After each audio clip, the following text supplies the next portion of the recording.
Buenas tardes a todos.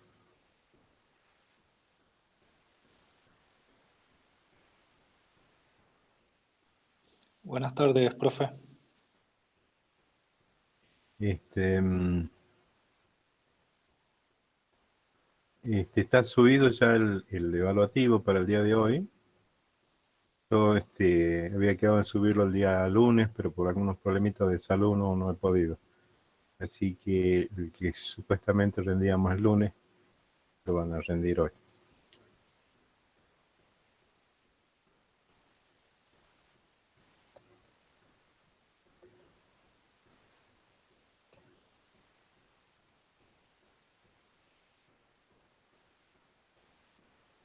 Bien, estoy compartiendo ahí el PPT.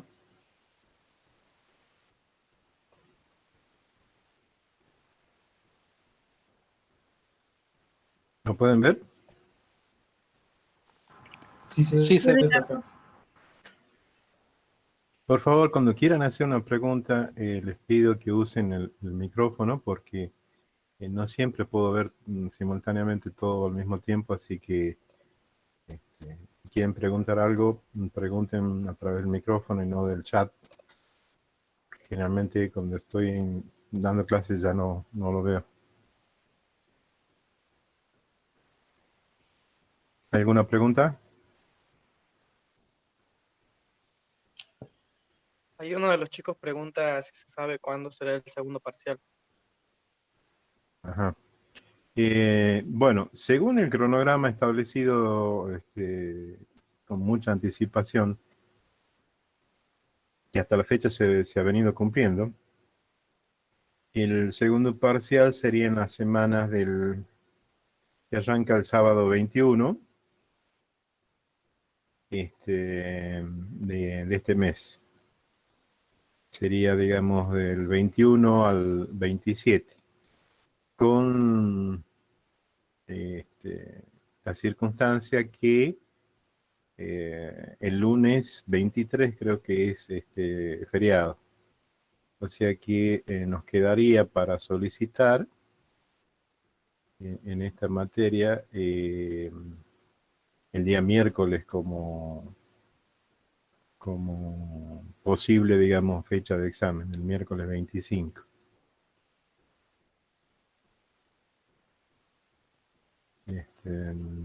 Para mantener siempre lo que tratamos de mantener, que los exámenes sean en fecha y hora de clases.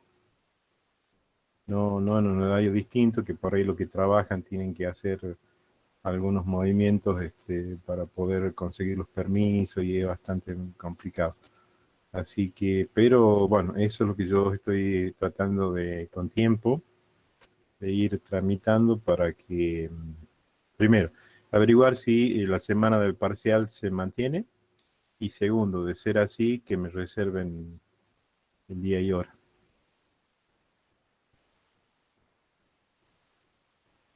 ¿Está claro?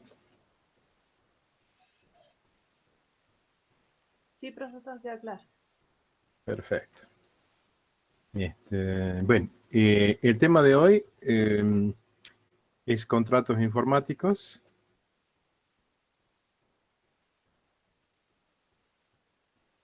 Y bueno, veo, justo estoy cerrando acá la parte del chat y veo que alguien me vuelve a poner algo sobre... Si quieren preguntar, usen el micrófono, por favor. Al chat ya no lo veo. Franco, ¿qué necesitabas saber?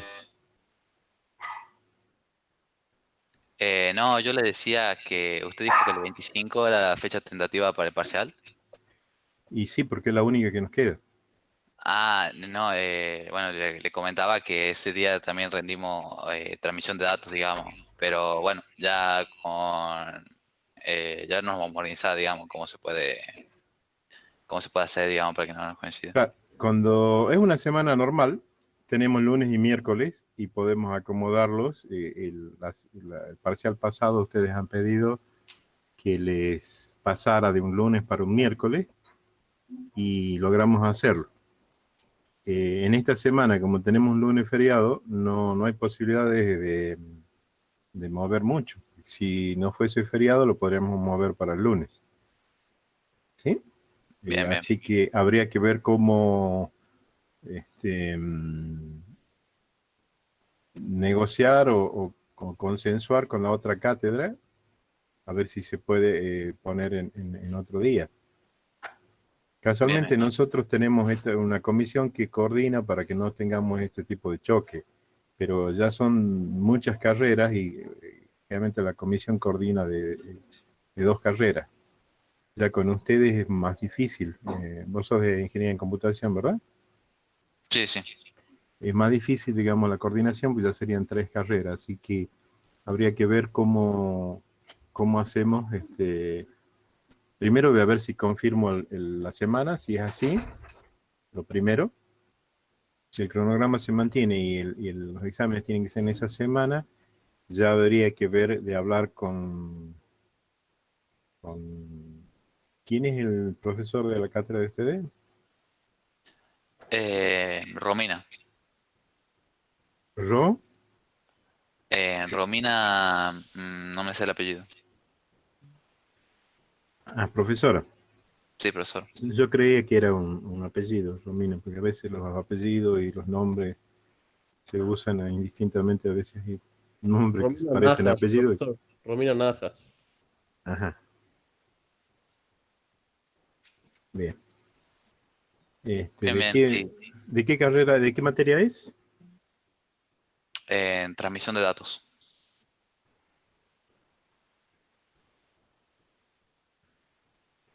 Bueno, si me confirman la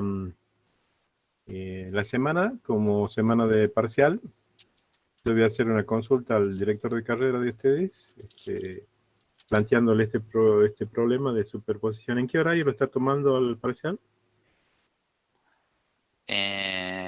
Supongo que de 2 a 4, De cuando 2 a tenemos 4. la teoría, digamos. Claro, es muy encima, así que sería conveniente ver si ¿qué otro día tienen clase ustedes con eso? El lunes, que justamente que es feriado, También feriado, ese me dice es otro problema, ¿eh? y mañana. Ah, ustedes tienen los jueves también. Claro. O sea que sería factible que puedan mover el jueves el parcial. Sí. Bueno, yo voy a hacer las consultas y bueno, le voy a estar avisando a ustedes en alguna de las clases. Háganme acordar, yo les voy comentando si se ha resuelto el tema este. Bueno, muchas gracias. No, por favor. Bien, el tema de hoy son los contratos informáticos. Los contratos informáticos, como la palabra lo dice, son contratos que van a caer dentro de la clasificación y definición, digamos, de los contratos, en que decíamos que había contrato cuando 2 o más personas se ponían de acuerdo en una declaración común de voluntades destinada a arreglar sus derechos y obligaciones. Eso conceptualmente es un contrato. Los contratos informáticos no escapan, digamos, a esta definición de contratos, son encuadrados perfectamente dentro de ella, y ahora lo que habría que ver cómo lo clasificaríamos a los contratos. Una primera clasificación de los contratos, digamos, podría ser de acuerdo al negocio jurídico, digamos, que van a realizar. Entonces podríamos tener contratos de compra y venta de hardware, contratos de leasing, contratos de software, ya sea de las distintas variables, en compra-venta o en leasing o en locación, etcétera. Esa sería, digamos, una forma eh, de clasificarlo, digamos, a los contratos como una primera manera. Tenemos que recordar siempre que en todo contrato hay una premisa general, si bien no está, digamos, puesta como un elemento esencial, pero es algo que se necesita para que se llegue, digamos, al acuerdo de voluntades. y es el equilibrio entre las partes. ¿El equilibrio en qué aspecto? En el aspecto en que las prestaciones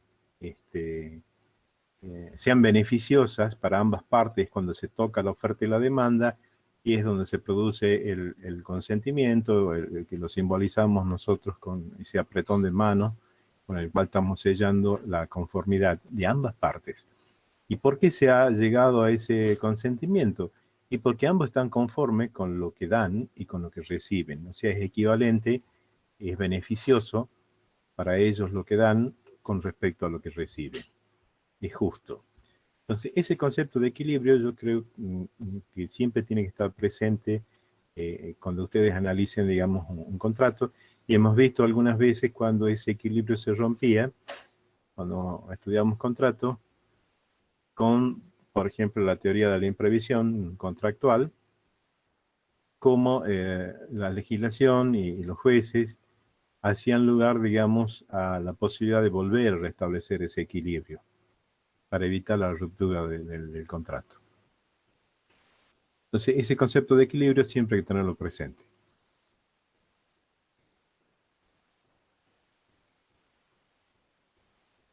Bien, yo creo que esto está puesto acá, pero creo que está de más, digamos, que yo les explique a ustedes lo que es el hardware, lo que es el software, lo que son los datos, lo que es la información, lo que son los usuarios, ¿no? Creo que son conceptos que ustedes lo han ido incorporando a lo largo de de toda la carrera y tienen muy claro, digamos, los conceptos de software, los conceptos de hardware, de datos, de información y de lo que es un usuario, ¿no? Creo que estoy equivocado o no. No, profe. Bien, entonces vamos a ir avanzando con un poquitito más rápido, ¿sí?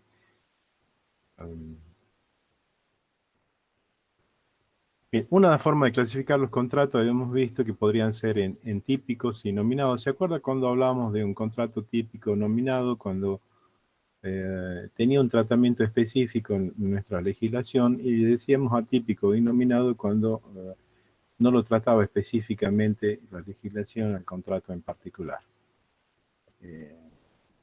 No quiere decir que el atípico e innominado careciera, digamos, de valor o que tuviera menos importancia que los otros, simplemente que no se lo había tratado específicamente. O sea, la primera distinción está si el contrato informático son típicos o son atípicos. Entonces hay dos vertientes. Alguien dice que son contratos típicos o nominados, ¿por qué? Porque están formados de muchos contratos típicos. O sea, un contrato informático es un contrato de compra-venta, más un contrato quizás de locación, más un contrato de distintos contratos que sí son tratados en la legislación, por lo tanto, sostienen que la suma de contratos típicos nos da un contrato típico. Y después está la otra vertiente, que es la que yo creo más acertada, que es que dicen que son contratos atípicos. ¿Por qué? Si bien es la suma de varios contratos típicos, la suma de las partes a veces es muy superior al todo. No es necesariamente, si vamos a hacer una torta, colocamos cosas simples como harina, huevo, polvo de hornear o cualquier otra cosa que produzca el levado, y nos da un producto que no es tan simple como la suma de esos productos simples que hemos puesto. En este caso, hay una interrelación entre cada uno de estos elementos que hace que un contrato informático sea un contrato complejo o un complejo de contratos. Por lo tanto, un contrato informático es un contrato, digamos, atípico. Porque si bien está formado por venta, leasing, locación, mantenimiento, prestaciones intelectuales o prestaciones, digamos, de algún otro tipo que no sean intelectuales, digamos, locaciones de obra y demás, esa interacción que hay en cada una de las partes hace que no sea tan simple como la suma de las partes. ¿Se entiende hasta ahí? Sí, profe.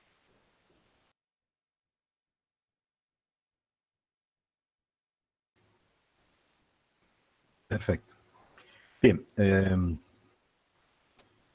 bien, aquí vamos a hacer un pequeño paréntesis para tratar un contrato que no lo tratamos con profundidad cuando vimos la teoría general de los contratos.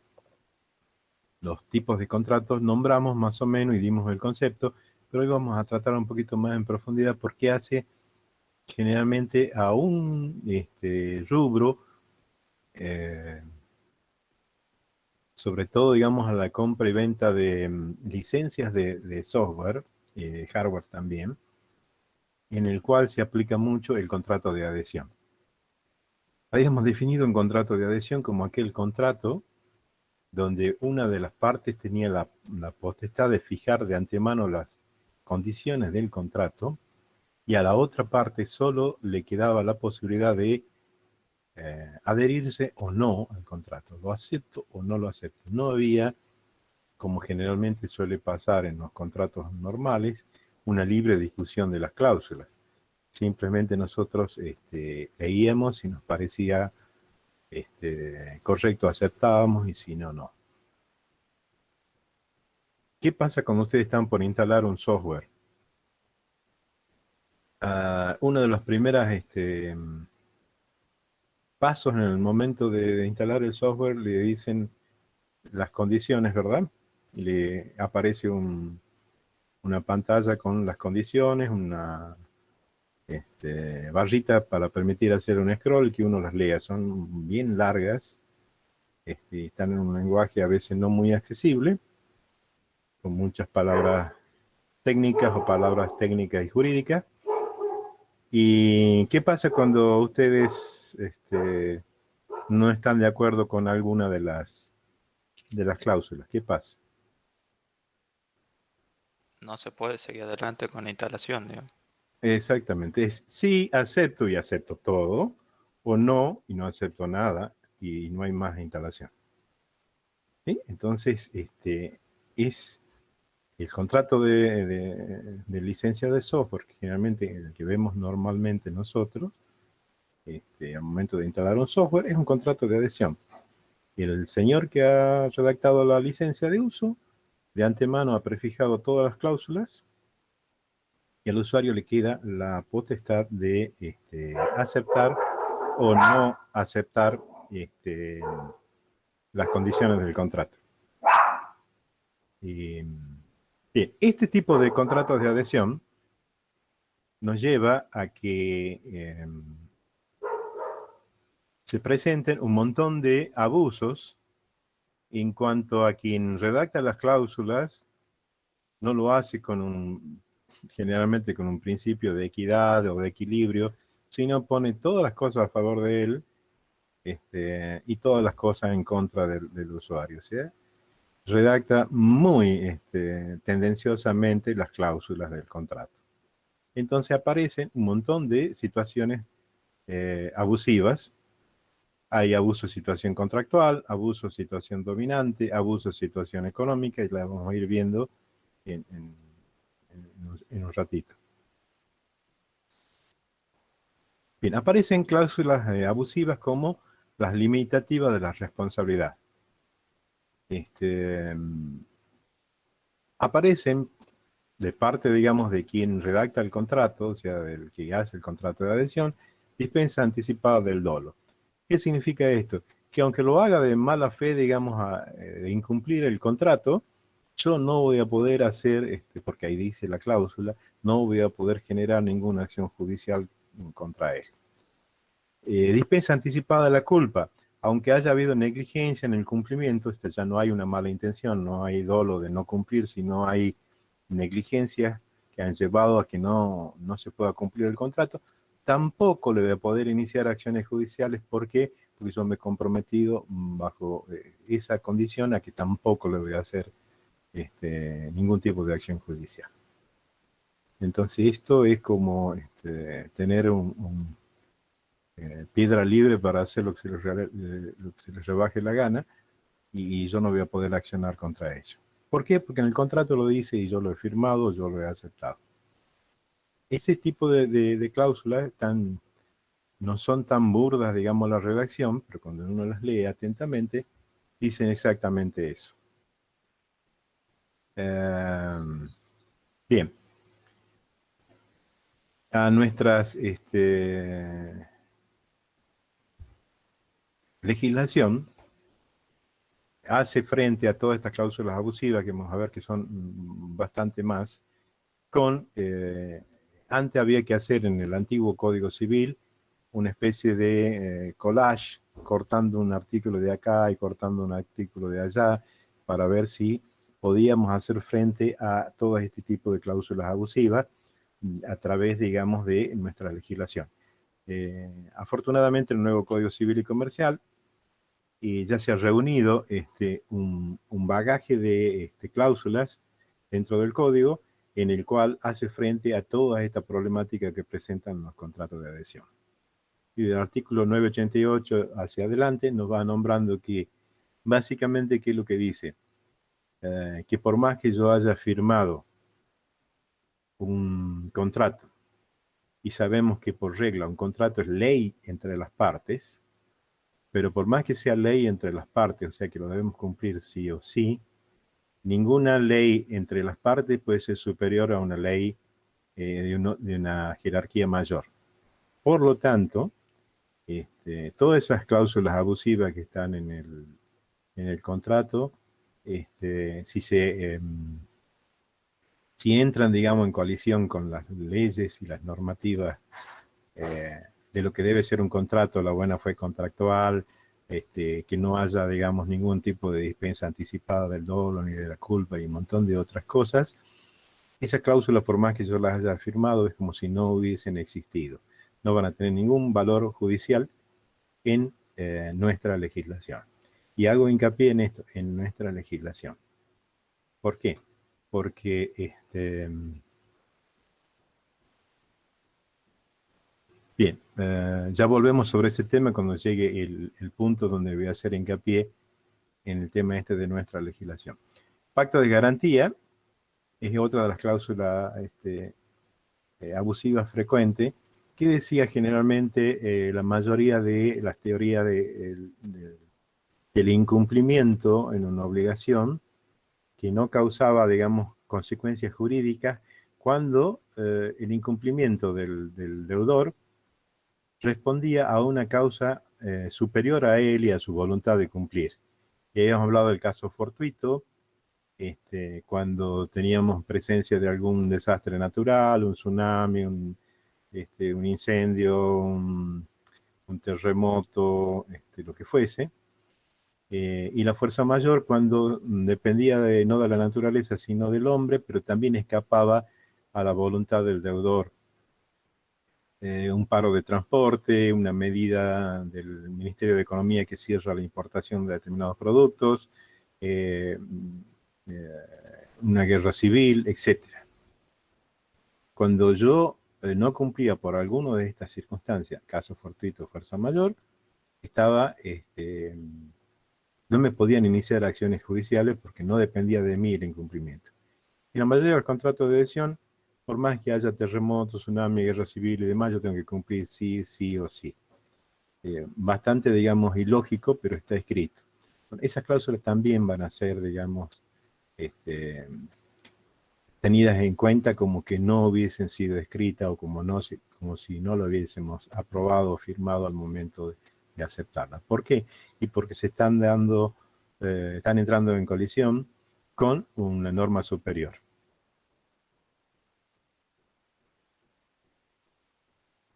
Bien, aquí es al punto que yo quería llegar cuando le hablaba bajo nuestra legislación.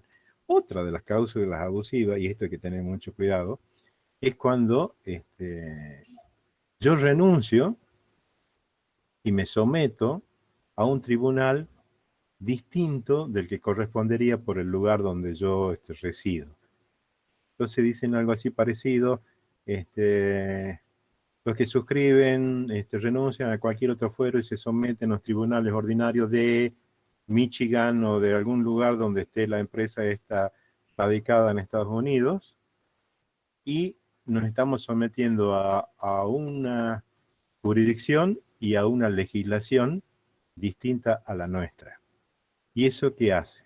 De primera medida, los costos se disparan porque tengo que hacer un pleito en un lugar distinto a donde yo resido. Tengo que contratar a un abogado de allá, tengo que viajar o mantenerme en contacto, tendré que firmar alguna autorización, o sea, por lo tanto tengo que viajar. Se empiezan a disparar el tema de los costos. Y la otra es los jurados poco favorables, porque en general la mayoría de los jurados de casi todos los países, la preferencia siempre la tendrá el del lugar, y sobre todo si es una empresa que quizás le da de comer directa o indirectamente a toda la región, o a todo el pueblo, o a toda la provincia, o como le quieran llamar. Entonces están mucho más persuadidos de darle la razón al del lugar que a un extranjero que es de un país que no sabe ni siquiera dónde queda. Entonces esto hace que de entrada ya sea un elemento disuasivo, porque con los altos costos por ahí lo que yo reclamo como reivindicación termina siendo menor que el costo que voy a pagar para obtenerla. En un lenguaje liso y llano, el refrán esto que dice que sale más caro el collar que el perro, en este caso me va a salir más caro el juicio que lo que voy a obtener, digamos, si lo gano. Y eso sí lo gano. Entonces, una de las cláusulas abusivas es renunciar a nuestra jurisdicción y a nuestra legislación y remitirlo a otro tribunal. Bueno, si nos remitimos a nuestro... ¿Sí? Una consulta. Yo firmé un contrato como ese y yo en principio creí que no era tan así, pero es así como que yo quedo sometida a una legislación de otro país. ¿Es así o no? ¿Es así constante? Todo depende si hay veces que nos remitimos a tribunales de Buenos Aires y ahí es una cuestión más que nada, no es tan divergente el tema legislativo, si bien cada provincia tiene facultades para sus códigos de redactar sus códigos de procedimiento y un montón de otras cuestiones que son facultades reservadas de cada una de las provincias. No tenemos una legislación de base distinta, pero si vamos a otro país, sí, porque ya es otra la ley. Por más que yo sea de acá, que yo sea argentina, digamos, al firmar el contrato yo ya como que dispongo que cedo Exacto. a la otra legislación, no hay vuelta, nadie me va a defender más que... Esa es una de las cuestiones que son difíciles de defender cuando uno voluntariamente asume, digamos, una postura.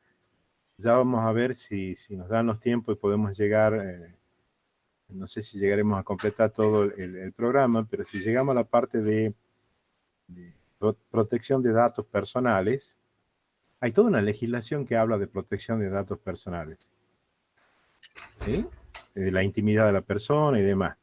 Pero cuando yo instalo una aplicación en un teléfono, la aplicación me dice, yo necesito tener acceso acá, a los datos, a la foto, a esto, a lo otro.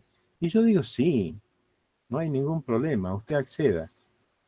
Entonces, ¿cómo después me voy a quejar si mis datos andan dando vuelta por otra parte, cuando yo,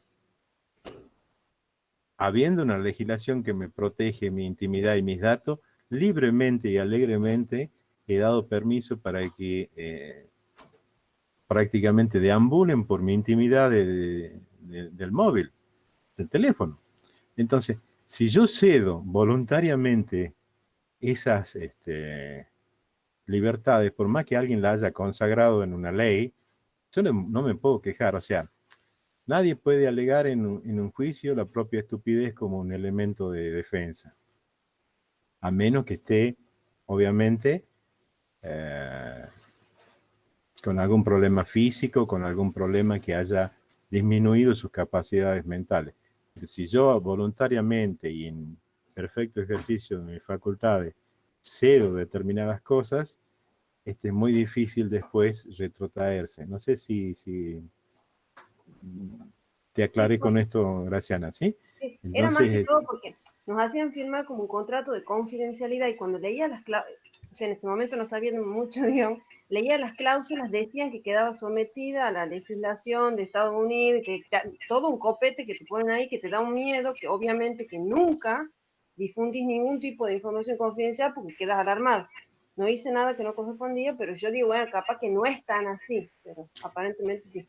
Muchas Sí, gracias. lo que pasa es que con la información confidencial, si bien hay un montón de leyes que van a proteger a la empresa y te castigarían a vos cuando divulgaras alguna información confidencial de la empresa, porque eso a nivel de legislación está puesto,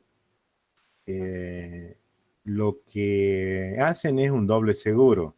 O sea, van por la legislación, que a veces nuestra justicia suele ser medio lenta, entonces te ponen, digamos, el tema contractual, que es mucho más veloz en todas partes del mundo, y si lo llevamos a Estados Unidos, como te decía, con otro tipo de leyes, con otro tipo de jurados y demás, y la aplicación para eso va a ser mucho más expeditiva. Entonces, sí es un elemento disuasivo porque vos no se te ocurra ventilar ninguna información que consideres confidencial. Sí, sí, muchas gracias. No por nada. Bien, sigamos con... Bien, vamos a ver ahora dentro de las clasificación de los contratos de acuerdo al negocio jurídico, la compra y venta de hardware. Siempre hablamos de hardware, por más que ustedes ya lo saben, de aquella parte tangible que podemos tocar, ¿sí? Del equipamiento, contrario a lo que es el software, que es algo intangible. Bien. Bien. Una de las primeras aclaraciones que les quiero hacer es que un contrato informático es un contrato no formal. ¿Se acuerdan que era un contrato formal? ¿Alguien que se acuerde? Y era el que tenía que tener una forma determinada por la ley.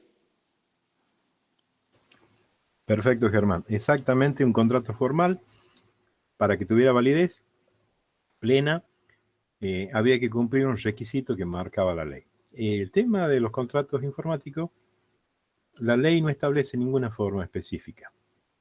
Todo lo que vamos a decir acá son recomendaciones de lo que debería tenerse en cuenta al momento de realizar un contrato informático. La podemos incluir o no la podemos incluir, ya depende de cada uno. ¿Sí? No es que sea obligación, pero sí, digamos, muy recomendable. En todo contrato, para buscar ese equilibrio entre las partes, porque generalmente se da un principio de situación dominante con respecto al que produce y vende el hardware, con respecto al que compra el hardware.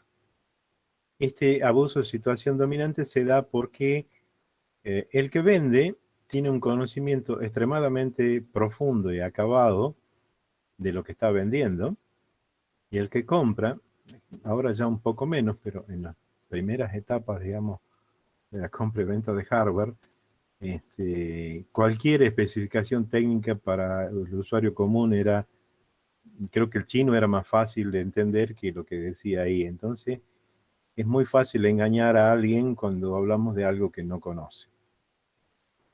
Es como si me mandaran a mí a comprar telas, por ejemplo, y bueno, me van a decir que es algodón y yo voy a creer que es algodón y capaz que es cualquier otra cosa. ¿Por qué? Porque no domino. Pero si fuese mi tía, digamos, le discute 3 días seguidos al vendedor que no es la tela que le está queriendo vender.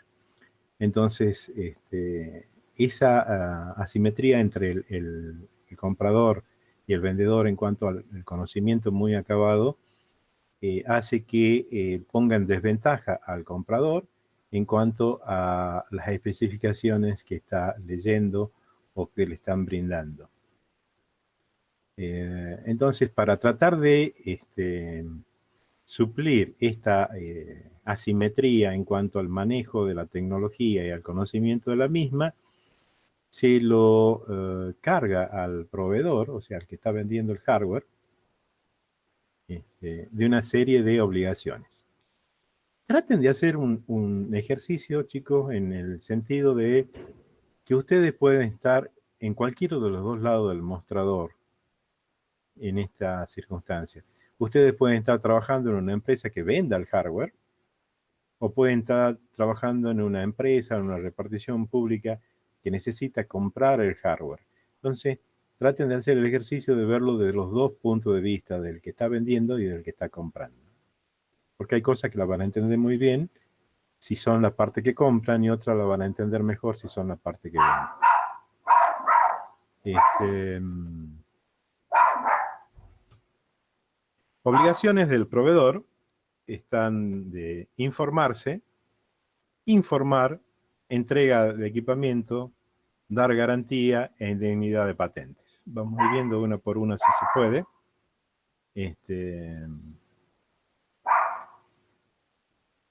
Bien.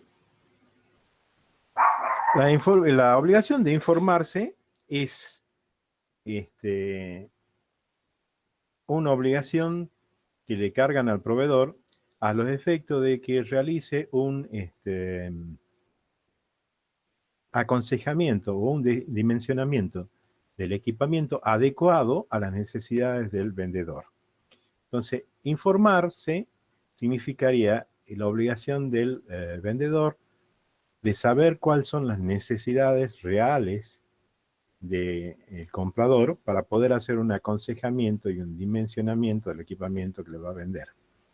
Y para eso tiene que informarse, primero, preguntándole al comprador qué es lo que necesita, y después emitir ese aconsejamiento.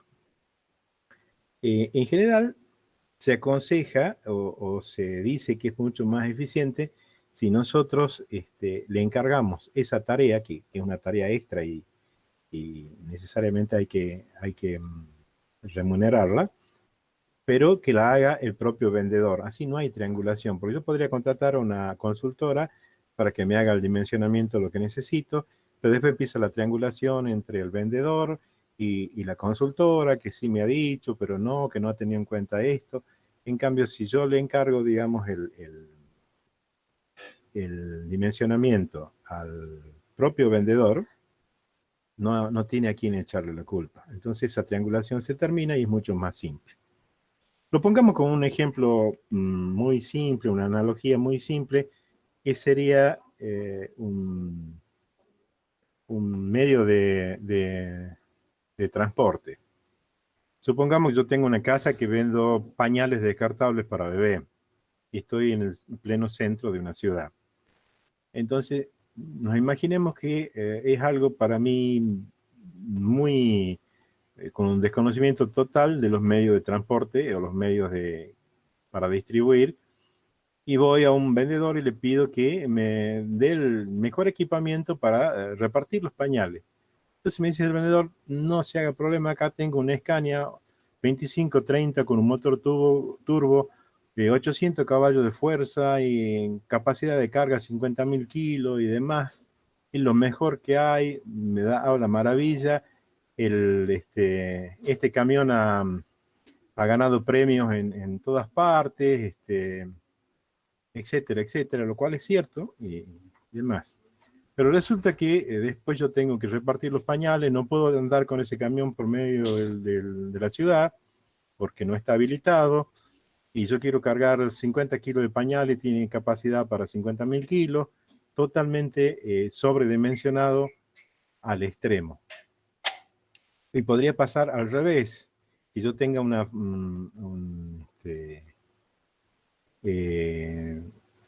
ferretería en la que vendo herramientas y vendo también áridos, arena, ripio y demás, bolsas de cemento y esas cuestiones. Quiero comprar un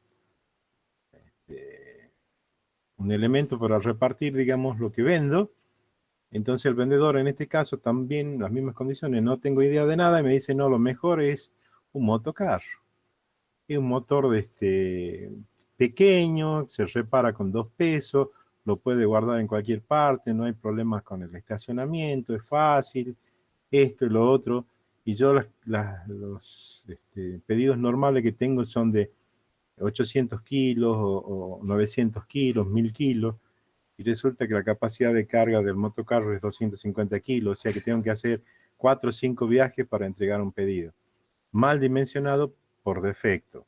Cualquiera de las dos cosas acarrean muchos problemas al usuario en cuanto a que ha gastado un dinero y no ha solucionado el problema y después tiene que volver a gastar porque no responde a sus necesidades. Entonces aquí ha habido un problema de un mal dimensionamiento. ¿Y por qué puede darse ese mal dimensionamiento? Por mala fe, es un elemento, o podría ser por mala información.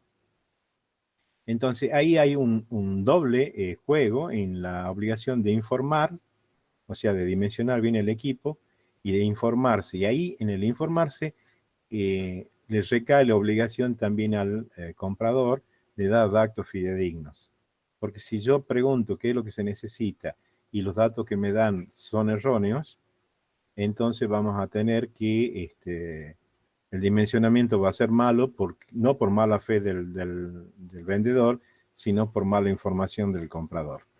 Hay una jurisprudencia de un juicio en Italia de IBM contra una empresa, bueno, no me acuerdo ahora el nombre. Esta empresa contrata, digamos, a una filial, digamos, de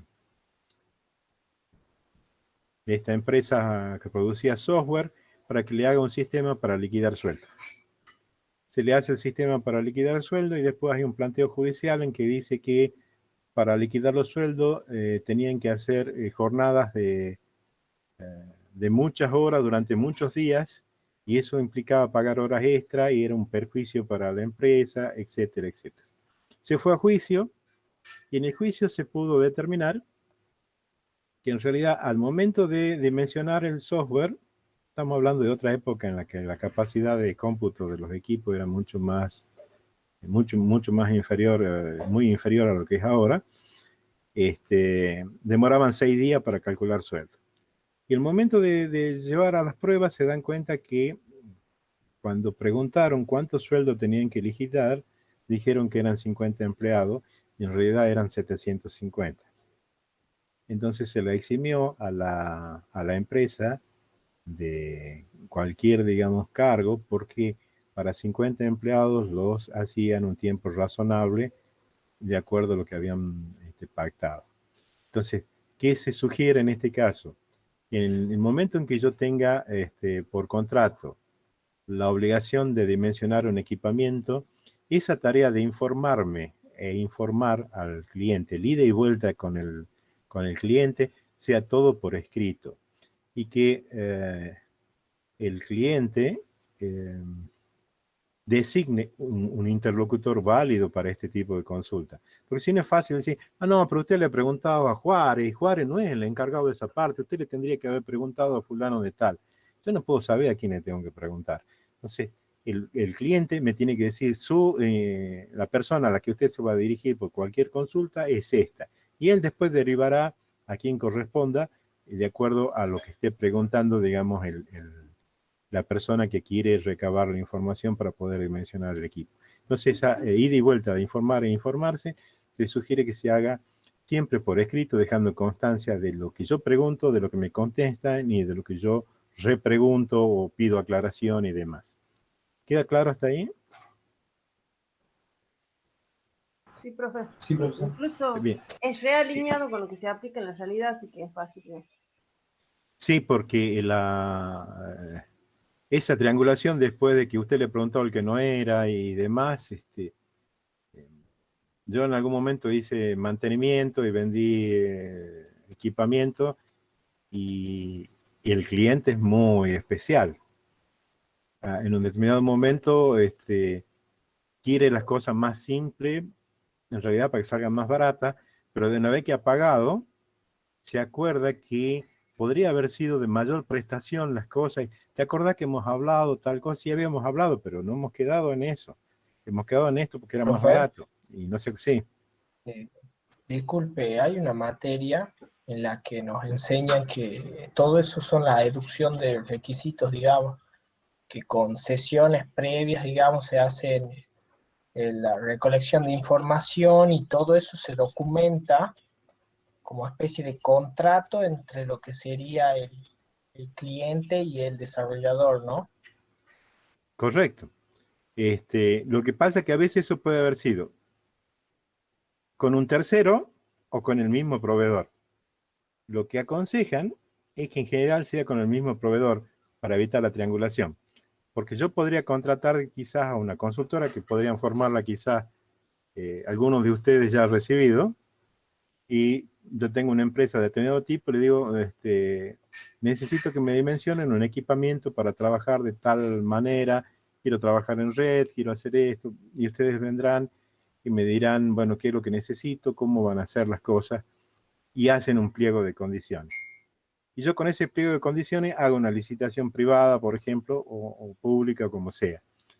Ahora, resulta que entre el pliego de condiciones de ustedes y la opinión del proveedor, cuando algo no funciona, empieza a haber esa triangulación que no, porque en realidad la especificación, que esto, que lo otro, y se hace un poco más difícil de resolver los trámites que cuando yo a la misma empresa que me va a vender, le pido las especificaciones, que ellos lo dimensionen.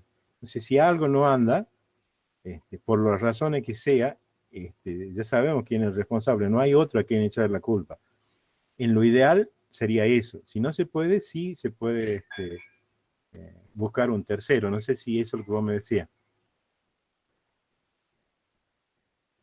No, solo le contaba nada más de que hay una materia en la que nos explican que nosotros hacemos toda la documentación, digamos, y la deducción de requisitos, porque eso después es como una especie de contrato en el que nosotros le decimos al usuario, vos me has pedido que haga esto, esto y esto, digamos, donde se ven los límites, digamos, todo lo que va a abarcar en caso de desarrollar un software. Eso es imprescindible, Jonás, porque si no está lo que yo le llamaba el cliente postdata, que siempre que vos has terminado de entregar algo, me dice, sí, pero falta algo. Pero de eso no habíamos hablado. No, si te acordás que un día que me estás sentado ahí en el bar, yo te he dicho que sería lindo ponerle eso. Sí, está bien, pero no hemos quedado en eso. Y ese tipo de cosas que quedan ahí en esa zona medio gris, en la cual la memoria a veces falla naturalmente y otras veces falla intencionalmente, hace que muchas veces generen muchas rispideces. Entonces, lo ideal es que esté todo por escrito, bien documentado, como vos decís. Claro, ¿Sí? ¿A qué me claro, obligo claro. yo y a qué se obliga la otra parte? ¿Sí? Y en ese sentido, Sí. hay un viejo adagio que dice, la tinta más endeble es más fuerte que la memoria más poderosa. Lo que está escrito, digamos, yo lo puedo demostrar. Lo que hemos hablado, aún de muy buena fe de ambas partes, la memoria a veces nos traiciona. Recordamos a veces parcialmente o recordamos mal algo, o nos confundimos, aún sin querer hacerlo. En cambio, lo que está escrito es fácil de ver, y si no te acordás, mira, acá está, hemos dicho que íbamos a hacer esto, esto y esto, está escrito, y es mucho más simple, más claro, más transparente en el trato, digamos, entre el cliente y el proveedor. Bien, una de las obligaciones del proveedor es, Profesor, una sí, sola pregunta cortita puede ser. sí, Vio la lo que que usted dice quiera. nuestro compañero, que hay que relevar la información y armar un documento. ¿Ese documento se adjunta al contrato o es el contrato en sí? Siempre tuve esa duda, no sé si eso No, es... bueno, el contrato va a tener condiciones generales y condiciones específicas, podríamos decir, en la cual va a haber una especie de anexo. Generalmente toda esta parte técnica, generalmente va en un anexo y después la otra parte es la parte general en la cual redactas condiciones de pago, redactas un montón de cuestiones que hacen más, digamos, los contratos en general. Y esto es más la parte técnica, digamos, la documentación muy detallada de qué es lo que estamos ofreciendo, de qué servicio ofrecemos, cómo van a ser las condiciones, cómo una serie de requisitos en las cuales, digamos, yo me tengo, digamos, que fijar al momento de poder decir si he cumplido o no he cumplido con mi obligación y cuál va a ser, digamos, la medida, en alguna forma, ese pliego. Y ya vamos a ver que hace falta un poquito más. Y eso es lo que les quiero enseguida, digamos, mostrar como una alternativa, como una sugerencia muy interesante de incorporar en el contrato, ¿no? Eso sería más bien pliego de condiciones, condiciones a veces técnicas o documentaciones en cuanto a qué hace o qué no hace el programa, capacidades de exportar o importar archivos de determinada forma, la documentación de uso del programa. Bueno, hay un montón de cuestiones que tienen que estar muy bien resueltas. Si vamos a entregar código fuente porque están comprando, digamos, los derechos patrimoniales, tenemos que entregar un código fuente debidamente documentado, porque si no, resulta que si entregamos un código fuente que no está bien documentado, al que venga a querer hacer algún tipo de modificaciones y demás, le resulta quizá más fácil escribirlo de nuevo que tratar de entender lo que ha hecho la otra persona. Bueno, hay una serie de cuestiones que hacen que todos estos anexos de condiciones especiales sean una parte importantísima, esencial de un contrato informático. Si eso no está bien, todas las otras cláusulas podrán ser perfectas dentro de lo jurídico, pero si no especificamos exactamente qué es lo que queremos y cómo lo queremos, es complicado. No sé si eso es lo que me decías vos, Graciana. Sí, me queda claro. Sí. Suponía que era así igual, pero como nunca Sí, manejo la parte de contrato, siempre la otra, yo armo el documento el documento que hizo mi compañero con todo el detalle de especificación de requisitos. claro, eso va a formar inexorablemente parte del contrato. Sin eso, el contrato sería una caja hueca, vacía, en la cual nunca sabríamos cuándo se ha cumplido y cuándo no, o qué es lo que estamos pidiendo, o qué es lo que nos tienen que entregar. Sería muy, muy ambiguo. Claro. Pero se anexa, está bien. Porque siempre Claro. está la gente de venta, bueno, siempre están mis compañeros de equipo que son de venta. Y estamos los técnicos del otro lado o de consultoría. Y no Sí. y nos llevamos bien, pero nunca pude saber o no pregunté o no sé cómo, o sea, a mí me hacen que prepare la documentación, me la exigen para tal fecha, yo la entrego y no sé qué pasa con esa documentación en realidad desde el punto de vista legal, como usted me está diciendo. Así que Sí, en realidad yo creo que es una opinión muy personal mía, ¿no? Que cada vez son más las empresas en las que van a terminar trabajando interdisciplinariamente y multidisciplinariamente.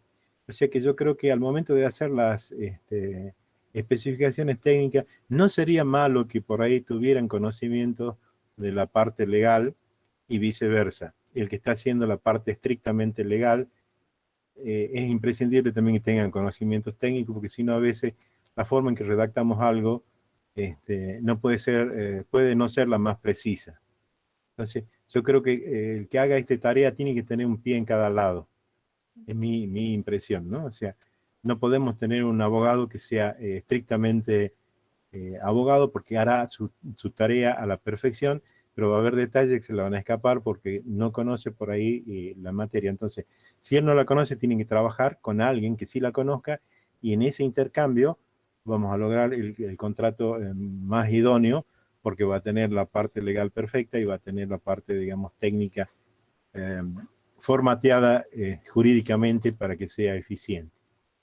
Bien, entonces esto en cuanto a las cuestiones de informar o informarse, de dimensionamiento de equipamiento y demás, y como les decía, lo podemos encargar a quien nos vende, que sería lo óptimo, o podríamos quizá encargárselo a otra persona, a una consultora o a algún otro profesional, que haga el dimensionamiento, esas especificaciones técnicas de las que hablaba Graciana, y con eso yo poder ir y hacer una licitación privada o pública y demás, y hacer un contrato directo y demás con alguna empresa.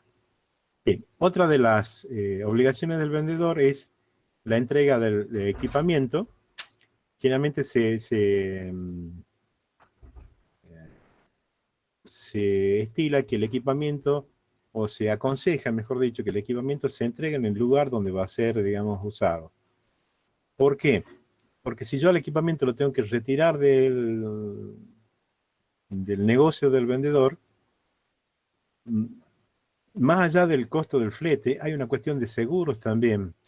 Si entre el camino, entre el negocio y el lugar donde tiene que estar, sucede algún imprevisto, y se lo chocan, se incendia, digamos, el transporte y se pierde todo el equipamiento, ya es responsabilidad del comprador. Entonces, lo que se estila, lo que se aconseja, es que el vendedor entregue el equipamiento en el lugar donde va a ser usado y que haga todas las diligencias para asegurar, digamos, el traslado y entregarlo en óptimas condiciones en el lugar donde va a ser, digamos, usado, ¿no? Bueno, dar garantías, obviamente, en cuanto al funcionamiento del equipo. Ya vamos a ver qué otro tipo de garantías también tiene que dar. Y la indemnidad de patentes en cuanto a que cualquier conflicto que hubiese con las patentes de invención en el equipamiento que estoy comprando, si hubiese algún inconveniente que generalmente termina en el secuestro del equipamiento cuando pasa esto, el proveedor me tenga que reemplazar el equipamiento por otro igual o de características similares o superiores. ¿A qué lleva esto? ¿A evitar que hubiera algún conflicto de patente? No, eso no se lo puede evitar nunca porque podría surgir de todas formas. Pero ¿a qué lleva cuando nosotros incluimos esto en el contrato?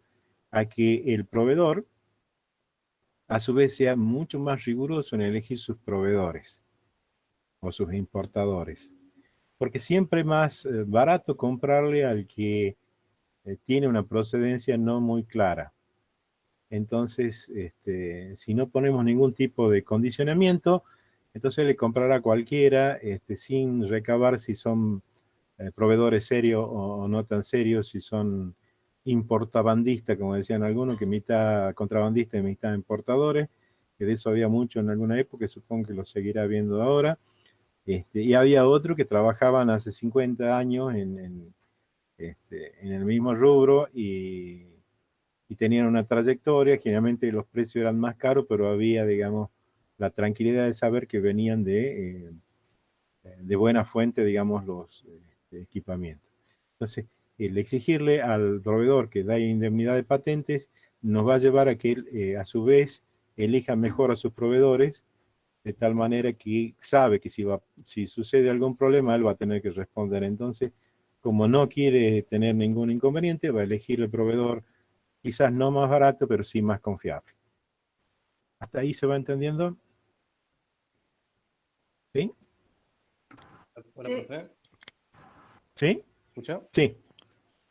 Ah, bien, perfecto. Sí, no, justo pude conectar el micrófono, pero también como que quería consultarle con lo que comentaban recién los chicos, porque yo también como que tenía entendido, tenía la idea que la especificación de requisitos del software ya era como el contrato, pero ahora que comentaron eso, como que tiene más Es parte sentido de. que, claro, es parte.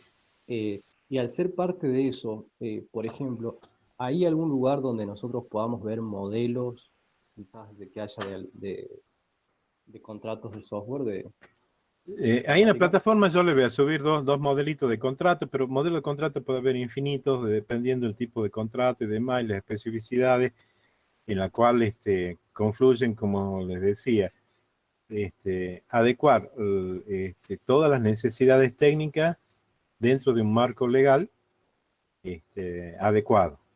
Entonces, dependiendo de qué es lo que yo vaya, si voy a dar un servicio, voy a proveer un bien y demás, los contratos van a tener, digamos, ciertas particularidades, pero hay algunos, podríamos decir, contratos tipo de determinadas cosas, como si ustedes quisieran hacer un contrato de alquiler, también van a encontrar algunos modelitos de contrato, lo cual no significa que cubran todos los flancos. Entonces, siempre ustedes van a necesitar la opinión de un profesional del derecho que los asesores, eh, quizás, digamos, ustedes aportándole el punto de vista técnico, es decir, bueno, yo necesito resguardar esto, esto y esto, y el profesional, digamos, del derecho verá la manera de darle una forma legal a esas necesidades técnicas que ustedes tienen. Entonces, dependiendo de qué se trate, a lo que voy, vamos a tener modelos de contratos con cosas muy similares, pero con particularidades que respondan a las necesidades específicas de cada uno. No es muy distinto que si vas a comprar un equipamiento de hardware, todos tienen lo mismo. Un procesador, una placa de video, un disco, etcétera. Pero si yo lo quiero para jugar jueguitos, que son altamente demandantes en la parte de video, y ese tendrá una placa de video distinta y tendrá algunas condiciones distintas a los que tienen los otros, y quizás también tendrá que ver con la velocidad de transferencia del disco y un montón de otras cuestiones. Si lo quiero para oficina, quizás tenga otros requisitos. Entonces, en el tema de un contrato, cuando yo quiero asegurar determinadas condiciones, tengo que poner cláusulas que me aseguren que lo que compro es lo que yo quiero. No sé si ya después en un ratito llegamos a esa parte, pero no sé si te he anticipado, te he aclarado un poco a lo que vos me preguntabas, Mariano. Sí, profe, genial, sí, esa era más o menos la idea que tenía. Hay algo típico, sí, puedo con esto, cubro un 80%, pero siempre es preferible hacer una consulta con un caso ya particular, decir, esto es lo que yo necesito. Sería como un traje comprado en una sastrería o con un traje que me lo ha hecho el sastre a mi medida. Son cosas distintas. Yo me inclinaría, si es un negocio importante, que sea un contrato hecho a la medida de mis necesidades y no tomado de un modelo, ¿no? Que quizás cubre un 80 o 90%, pero deja un 10% que puede ser doloroso si hay un problema en ese 10% que no lo cubrí adecuadamente con alguna cláusula o con alguna protección. Perfecto, profe, gracias, quedó Bien. claro. Obligaciones del adquirente es de informar adecuadamente, te habíamos hablado, que sea una información fidedigna, que si me preguntan algo conteste con la realidad, y habíamos dicho que eso se haga con respecto a una información escrita y con interlocutores previamente designados para que la información que den sea no objetable, o sea que no se pueda decir, no, le han dado mala información, pues le preguntó al que no sabía. Bien, pagar el precio, bueno, bastante obvio. Respetar las directivas del proveedor. Cuando hablamos de respetar las directivas del proveedor, tenemos que respetar directivas que pueden tener que ver con condiciones de temperatura y humedad a la que funciona el equipamiento. Otra cosa muy importante a veces en la que en algún momento se hacía mucho hincapié con algunos equipamientos es los valores de la puesta a tierra, eso ustedes sabrán más que yo. Entonces tenía que medir que haya una toma a tierra, digamos, con determinadas condiciones para que funcionen adecuadamente los equipamientos. En los laboratorios que tenemos nosotros, en el Departamento de Ciencia de la Computación, 2 están funcionando sobre lo que antes era la VAX, un equipamiento que compraron en algún momento que costó cerca de $1 millón, con la que se liquidaba sueldo y demás en la universidad. Ese equipamiento tenía como una de las condiciones un falso piso. O sea, tenía un falso piso por cuestiones de estática y demás, una puesta a tierra especial y un aire acondicionado que la gente que trabajó en ese momento en la VAX nos contaban que aún en verano todos dejaban un abrigo en el laboratorio porque tenían que entrar con un abrigo porque el aire acondicionado era tan fuerte que estaba muy, muy frío aún en verano dentro de la sala. ¿Y eso por qué? Porque eran directivas del proveedor. Y si no se respetan las directivas, ¿qué pasa? Se invalidan las garantías. Entonces yo lo he usado en condiciones que decían que no lo podía usar, después no puedo reclamar si el equipamiento deviene con alguna falla, aunque la falla no tenga nada que ver con la condición esa que no he cumplido. Directamente, si usted lo ha usado en las condiciones inadecuadas, las garantías se invalidan, y se invalidan todas, ¿no? Tener en cuenta el periodo de ajuste, que generalmente ningún equipamiento funciona de buenas a primeras, sobre todo siempre hay que ajustar algunas cuestiones, tanto si es del hardware con el software preexistente o lo que fuese, bueno, la parte de adecuar los locales es lo que les decía también, que tiene que ver con las directivas del proveedor. Y bueno, y aquí está algo que no está puesto acá, pero también es importante decirlo, es la capacitación del personal con respecto, digamos, a poder manejar el equipamiento. Entonces a veces nos decían que tenían que tener personal capacitado para determinado equipamiento. Y ahí volvemos de nuevo a lo mismo. Yo lo puedo capacitar con alguien externo, lo podría capacitar con alguien interno, o sea, del mismo vendedor. Lo ideal sería que yo los capacite, digamos, a mis empleados con el que me está proveyendo el equipo. ¿Por qué? Porque si no, él va a decir, no, que la capacitación ha sido insuficiente o no ha sido buena. Si él lo está capacitando, ya no tiene a quién echar la culpa. Volvemos de nuevo al mismo principio. Pregunta para ustedes que van a tratar quizás con estas cuestiones en algún momento. ¿Dar un curso es lo mismo que capacitar?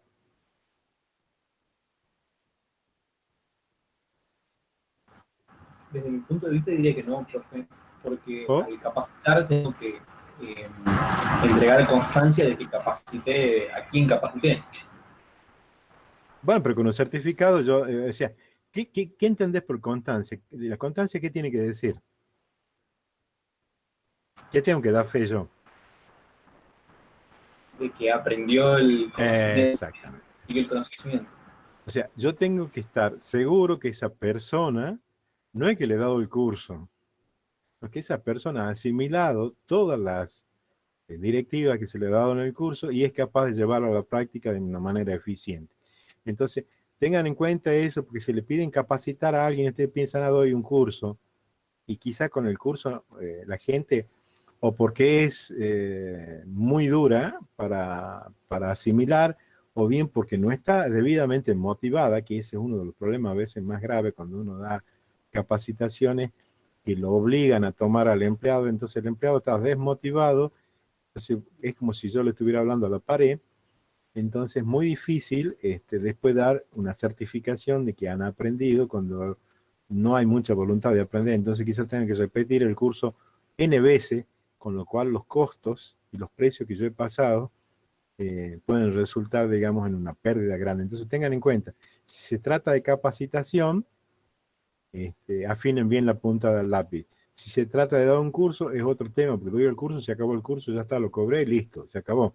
Ahora, si me exigen que yo lo haya capacitado al personal, tengan en cuenta que pueden ser un curso, 2 cursos, 3, lo que sea necesario como para que todo ese personal pueda hacer lo que se espera de ellos de una manera adecuada. Bueno, esto era un pequeño detalle. Bien, entonces de las obligaciones del proveedor de informarse y después informar, va a estar el dimensionamiento, el pliego de condiciones, y hay que tener en cuenta también, después lo vamos a ver, la ley 24.240 de defensa al consumidor también. Bien, con la entrega del equipamiento aquí hay un punto interesante.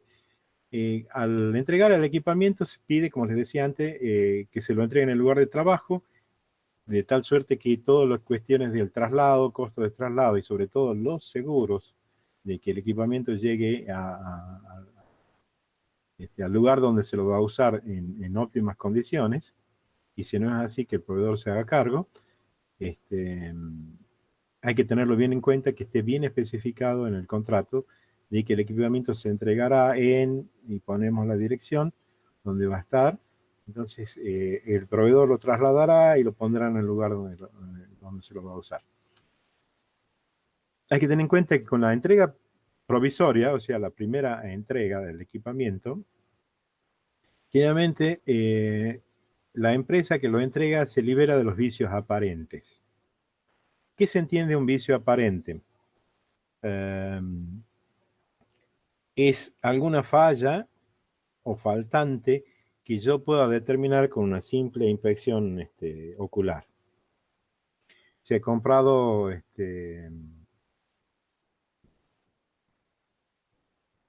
CPU, teclado, monitor y mouse. Y resulta que no están los teclados. Entonces, eso es algo que es un vicio aparente. ¿Por qué? Porque del equipamiento está faltando algo. O lo he comprado con una lectograbadora Blu-ray y no está la lectograbadora. O lo he comprado con un lector de tarjetas o con lo que ustedes quieran, y de solo mirar me doy cuenta que está faltando ese elemento. Entonces, al momento de hacer la recepción, tengo que hacer las observaciones pertinentes de los faltantes. Si no lo he hecho en ese momento, ya después no lo puedo hacer. Eso no implica que quizás está en apariencia y después no funciona. Ese es otro tema, esos son vicios ocultos que solo se pueden manifestar con el uso.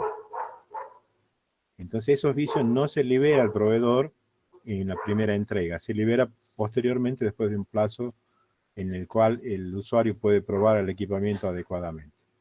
Pero sí, de aquellos que a un solo golpe de vista yo puedo decir, no, yo le he pedido un mouse inalámbrico y este está con el cable. No, no es el que yo he pedido. Entonces todo eso, al momento de hacer la recepción provisoria, hay que hacer todas las observaciones porque si no después ya no la podemos hacer. De las cosas aparentes. No significa que si después cualquier parte del equipamiento no funciona, ya se haya liberado el proveedor, no, para nada. Pero esos son vicios ocultos. ¿Entienden la diferencia entre oculto y aparente, verdad? Sí, sí, se entiende. Sí, profe. Me entregan un baño de una casa y no tiene el inodoro. Bueno, hay algo ahí que no está bien. Ahora, capaz que me entregaron la casa y cuando voy a usar el inodoro no sale agua del depósito. Bueno, eso es un vicio oculto. Solo lo pude ver cuando estaba usando, digamos, el baño. Lo mismo pasaría que de golpe está la tapita de la lectora y cuando miro de la tapita nada más no hay nada detrás, está vacío. Bueno, entonces es un vicio oculto. Transmisión del dominio. Esta es una parte muy, muy importante. ¿Cómo se transmite el dominio en las cosas muebles? No hablemos de la que tengan registro, ¿no? No hablo de esa. No hablo ni de autos, ni hablo de motos, ni ninguno de los elementos que sean con formalidades para la transmisión del dominio, sino normalmente cuando compro algo, ¿cómo se transmite el dominio? ¿Cuándo deja de ser mía y pasa a ser de la otra persona? Cuando lo entrego. Cuando lo entrega. Normalmente es con la entrega. Bueno, en este tipo de cosas se va a tratar de que no sea así. Naturalmente es así, pero contractualmente la tendríamos que hacer de otra manera.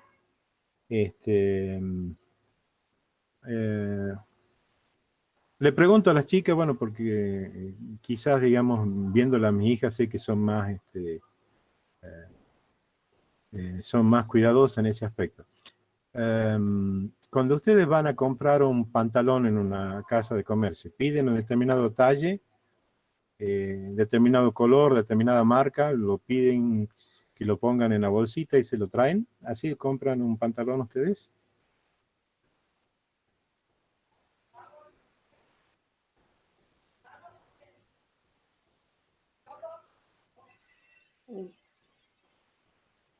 Depende, profe.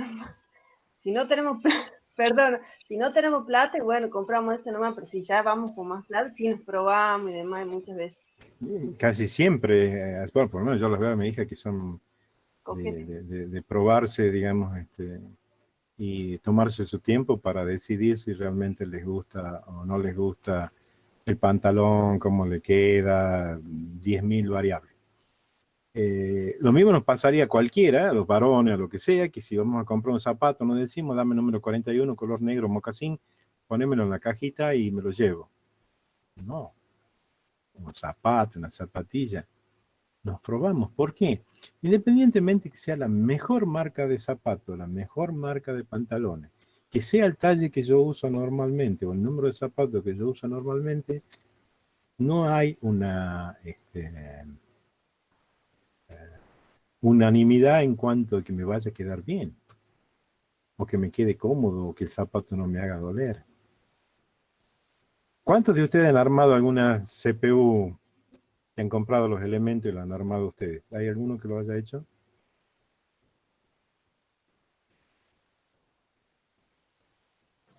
Sí, yo, profe. Bien.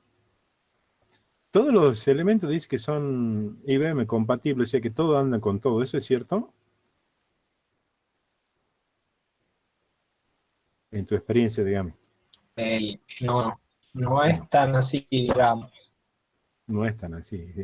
Cualquiera que haya armado una PC, por eso los llevaba al ejemplo, se da cuenta que la mejor placa de video ¿sí? La mejor placa madre, el mejor micro, y si seguimos sumando lo mejor de lo mejor, a veces lo pones junto y pasa como la selección argentina, que teníamos los mejores jugadores y andaba, digamos, horrible la selección, no ganaba nadie. Entonces, Sí, hay por veces ejemplo, que... hay que fijarse que por ejemplo, el procesador coincida con el socket de la placa madre, las frecuencias de las memorias coincidan y todas esas cosas, digamos. Sí, pero independiente, eso serían especificaciones que quizás las podés ver. Pero aún con las mismas, dice ahí, sí, esta frecuencia tiene DDR4 de tanta frecuencia, vos la ponés y esta marca, que es una de las mejores, no anda. Pones otra que es similar y anda un balazo, o sea, anda perfecto. Entonces, esas compatibilidades no son 100% en nada. Entonces, lo mejor de lo mejor a veces no se llevan bien, o sea, no funcionan como un equipo. Entonces, eso que intuitivamente hacen, digamos, al momento de comprar un pantalón o comprar un par de zapatos, generalmente se le llama test de aceptación. Y si hacemos una analogía, si yo voy a comprar zapatos, quiero un mocasín marca, no sé, marca de zapato, pero marca tal, talle tal, color tal, de tal tipo de suela. Esas serían las especificaciones técnicas.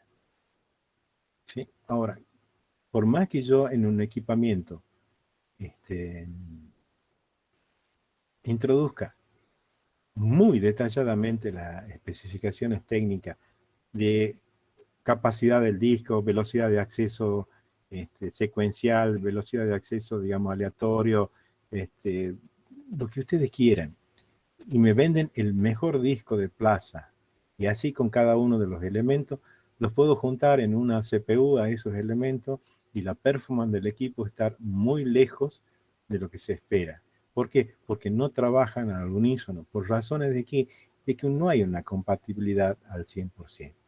Entonces volvemos al tema que un excelente pliego de condiciones no me garantiza a mí que esté comprando lo que necesito. ¿Por qué? Porque con eso no estoy asegurando la performance del equipo. Entonces tengo que recurrir a lo que intuitivamente hacen las chicas al comprar el pantalón, o hacemos nosotros al comprar una prenda o un zapato, de probarlo. ¿Qué sería el test de aceptación? ¿Qué sería el test de aceptación en informática? Una serie de pruebas convenidas, digamos, entre el vendedor y el comprador, que sorteará al equipo antes de ser aceptado para la compra. Entonces, estas pruebas van a tener la bondad de probar el equipamiento en condiciones reales o simuladas lo más parecidas a los reales, para ver si se comporta de acuerdo a lo que se espera de ese pliego de condiciones en las cuales yo he hecho esas especificaciones muy precisas de lo que necesito. O sea, si la selección argentina juega, digamos, lo que se espera, el rendimiento, de acuerdo a los muy buenos elementos que tiene que la componen. O sea, el equipamiento está compuesto de los mejores elementos, pero puede ser que su performance esté muy lejos de lo que se espera. Entonces, con uno controlo la calidad de los jugadores, la calidad de cada uno de los elementos, y con el otro voy a controlar cómo funciona el equipamiento en conjunto. Entonces, ese test de aceptación se aconseja incluirlo dentro del contrato de compra-venta, de tal suerte que al momento de hacer la compra, yo ya tenga de antemano redactado una serie de pruebas que que tendrá que sortear el equipamiento para ser aceptado. Por ejemplo, si yo tengo que trabajar con imágenes, tendrá que renderizar una imagen con tal resolución y hacer un scroll sin que haya, digamos, un corte que vaya así como a saltitos la imagen, que sea fluido, tendrá que hacer tal cosa en determinado tiempo, etcétera. De tal manera que yo pueda medir el rendimiento de ese equipamiento, no solo que se ajuste a las especificaciones técnicas, sino que también sea capaz de funcionar acorde a la calidad de los elementos que los componen. No sé si les queda claro, digamos, el concepto del test de aceptación.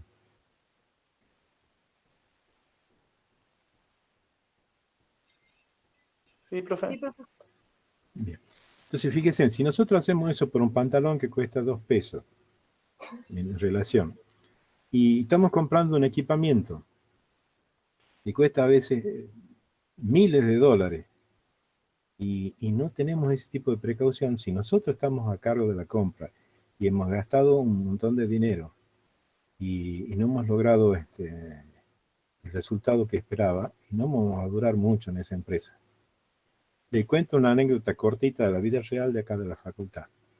¿Ustedes han tenido, alguno de ustedes, representación gráfica, ¿verdad? Dibujo técnico? ¿Tienen en la carrera de ustedes? ¿De computación? Bien. El profesor titular, cuando yo estudiaba, hace mucho tiempo, era el ingeniero Cortés. El ingeniero Cortés era una persona extremadamente inquieto. Para mí ha sido la cátedra mejor organizada de toda la universidad en todos los tiempos. Era una precisión alemana lo que tenía, un poco obsesivo, podrían decir algunos, pero su cátedra funcionaba de una manera extraordinariamente distinta a lo que funcionaba generalmente la mayoría. Y él ya avisoró que el futuro del dibujo iba a pasar por el CAD, diseño asistido. Entonces, empezó, digamos, a incursionar sobre la parte del primer AutoCAD que salía en las primeras versiones, y movió cielo y tierra y consiguió, en ese momento era muy, muy caro, $3.500 para la compra de un plotter. En ese momento los plotters eran con plumilla, o sea, con una especie de rotring, y dibujaban con ese tipo de... eran realmente mecanismos de precisión. Y una de las mejores marcas era Hewlett Packard. Entonces consiguió con mucho esfuerzo, moviendo influencia hacia la tierra, comprar un plotter Hewlett Packard que le costó $3.560. Era una cifra muy, muy grande en ese momento. Y lo quería para plotear láminas en AutoCAD. Le entregan el plotter, plotter hermoso, lo conectan, quieren plotear la lámina y no la ploteaba. Empiezan a hablar con el proveedor, el que le había vendido, lo hacen hablar con Buenos Aires y empezaban a ir las charlas y no había forma de que pudiera imprimir las láminas que habían dibujado con el AutoCAD. Después de ida y vuelta, hablando en Buenos Aires, le dicen, no, mire, hay una convención dentro de 2 días en la que llegan todos los técnicos de Latinoamérica. Acá decía Buenos Aires, ¿por qué no llaman? Yo le voy a dar con la persona que está a cargo de la oficina de México, que es el que más maneja este tema, así usted le hace la consulta. Entonces, el ingeniero, ese día, con precisión, se pone a detallarle paso por paso lo que hacía y no hacía el plotter. Y este señor, el técnico mexicano, le dice, no siga, dice, ¿usted tiene el modelo tal, tal y tal? Sí. Bueno, es el único que no va a trabajar con AutoCAD. Dice. Cualquiera de los modelos que vienen por detrás de ese, superiores a ese en cuanto a tiempo, pero no a calidad, cualquiera de esos de ese va a ser, va a andar perfectamente sin ningún problema. Ese no hay manera de hacerlo andar. Bien. Conclusión, había gastado $3.500.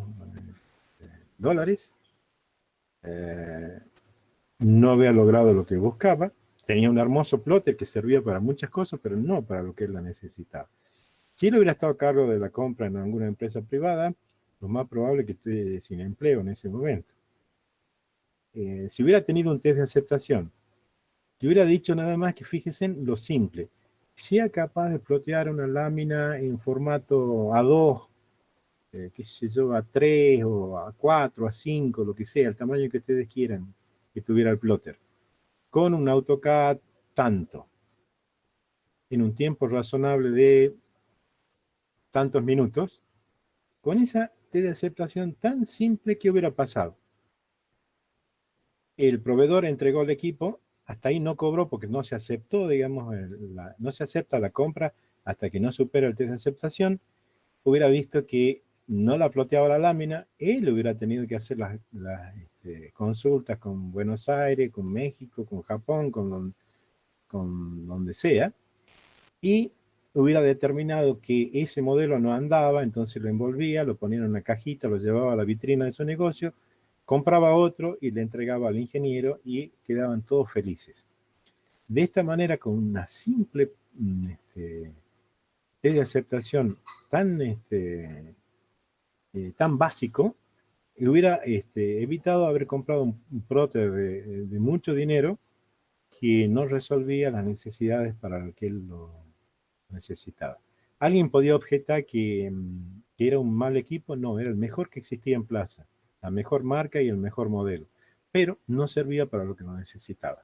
Entonces es importante eso, establecer un test de aceptación, más allá de las especificaciones, que las hagamos lo más minuciosamente posible, que el equipamiento pueda funcionar en condiciones reales como esperamos. Una vez superado ese test de aceptación, se elaborará un acta de aceptación y a partir de ahí se produce la transmisión del dominio, lo cual naturalmente se hubiera producido contra entrega del equipo.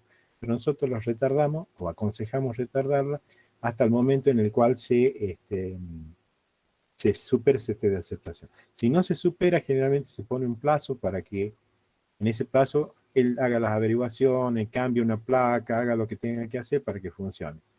Si pasado ese plazo razonable que se ha puesto de acuerdo a la envergadura del equipamiento, no se supera, se rechaza la compra.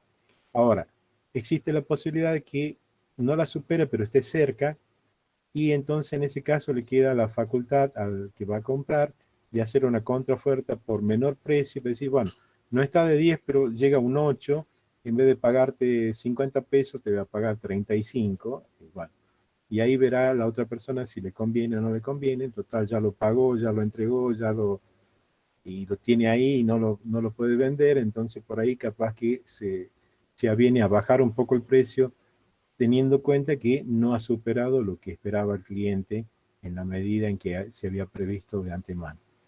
No sé si queda claro la idea de esta, ¿sí? Sí. Sí, profe. Sí, se retarda la transmisión del dominio hasta que supere el test de aceptación. El test de aceptación no solo tiene que ver con una cuestión de performance del equipo. El test de aceptación también tiene que tener presente la compatibilidad. En el test de aceptación también tiene que haber cláusulas de compatibilidad. ¿Compatibilidad con qué, me dirán ustedes? Compatibilidad con software preexistente en la empresa. ¿Sí? Porque capaz que el equipamiento que yo estoy proveyendo no trabaja con un software que yo ya lo tengo instalado en todas las máquinas, entonces voy a tener como una isla. Compatibilidad con hardware preexistente en la empresa, que sea capaz de imprimir en las impresoras que yo ya tengo, o manejar un escáner que yo ya tengo, o manejar lo que sea. Comunicarse con el equipamiento preexistente. Todo eso lo puedo poner.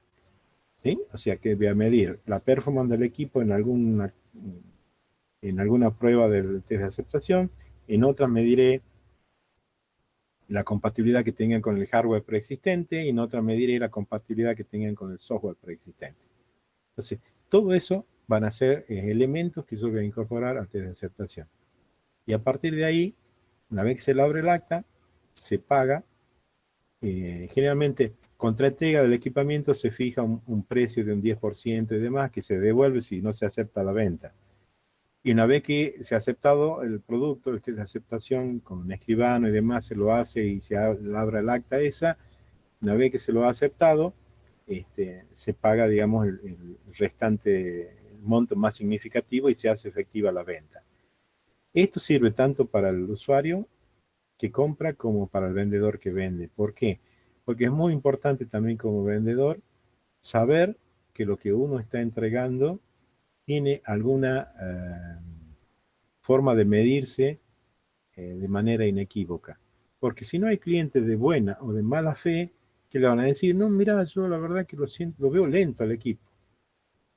¿Y lento comparado con qué? No sé, yo lo veo lento.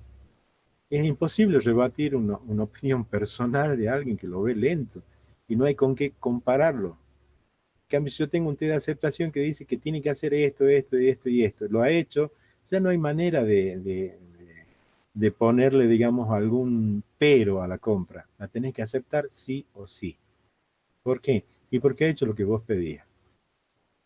Ahora, si el test de aceptación no se ha hecho adecuadamente, obviamente los resultados después no nos podemos quejar si hemos hecho un test de aceptación que no mide lo que buscábamos. Ese es otro tema. Entonces hay que tener la capacidad del profesional en hacer un test de aceptación adecuado que mida lo que realmente queremos medir. ¿Se entendió hasta ahí? Sí. Perfecto. Profe, un comentario. Acá es hardware, entiendo que yo por ahí lo asocio más a software, pero como comentario nomás, en el caso del software, además del test de aceptación, que es donde hacemos la prueba para que cumpla con todas las especificaciones y lo que te indicó, después hay un periodo de capacitación del usuario, que es lo que usted me ha indicado, y a posterior siempre, generalmente, bueno, en mi experiencia tenemos más o menos un periodo prepactado con el cliente en el que es como si fuera un test de aceptación, ya no en un ambiente simulado, sino en producción. Entonces hay un periodo en el que si surge algo que no esté alineado con lo que explica usted, que no esté alineado con lo que se espera, más allá de que se haya aprobado el test de aceptación, tenemos el compromiso de dar soporte, igual es Claro. parte del periodo, creo que Sí, eso es lo que habíamos hablado. No sé si has visto, vuelvo para atrás alguna. capaz que no. Tener en cuenta el periodo de ajuste. Ese Eso. sería el periodo de ajuste en el cual, al momento de estar en producción, surgen algunas cuestiones que se corrigen, pero son cuestiones menores, no son cuestiones que hagan a una performance radical del equipo, sino son cuestiones que pueden ser de superar algún impedimento que tenga, alguna incompatibilidad quizás que no están pudiendo imprimir como querían o no están pudiendo hacer determinada cosa, pero son ajustes, no son, digamos, no va a lo troncal, digamos, ¿no? Sí, tiene razón, es verdad. Entonces ese sí también se plantea y se establece ese periodo de ajuste en el cual una vez que... Pero si el test de aceptación, volvemos de nuevo a lo mismo, lo hacemos en condiciones reales o simuladas lo más parecida a lo real, muchas de esas cosas van a surgir en el test y va a quedar menos para el periodo de ajuste. Siempre va a quedar algo para el periodo de ajuste, pero ya vamos colando bastante, vamos afinándole la punta al lápiz, podríamos decir, de una manera bastante interesante, ¿no? Obviamente va a tener que ver con la calidad del test de aceptación. Entonces, establecido el test de aceptación, habrá un acta de aceptación y empiezan a correr los plazos contractuales en los cuales yo ya al momento que abro el acta tengo que pagar y bueno, quedarán esos plazos para que tengan que ver con vicios ocultos o tengan que ver con el periodo de ajuste que hablaba Graciana, ¿no?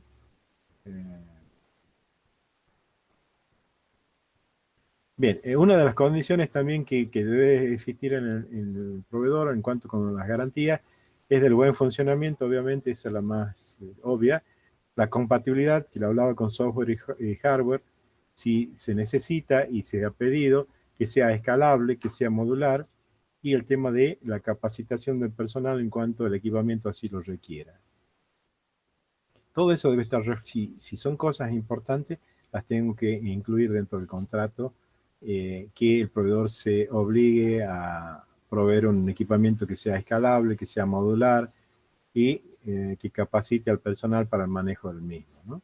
Obviamente por cada una de estas cosas me van a cobrar, pero de todas formas son las que van a asegurar que yo tenga lo que busco.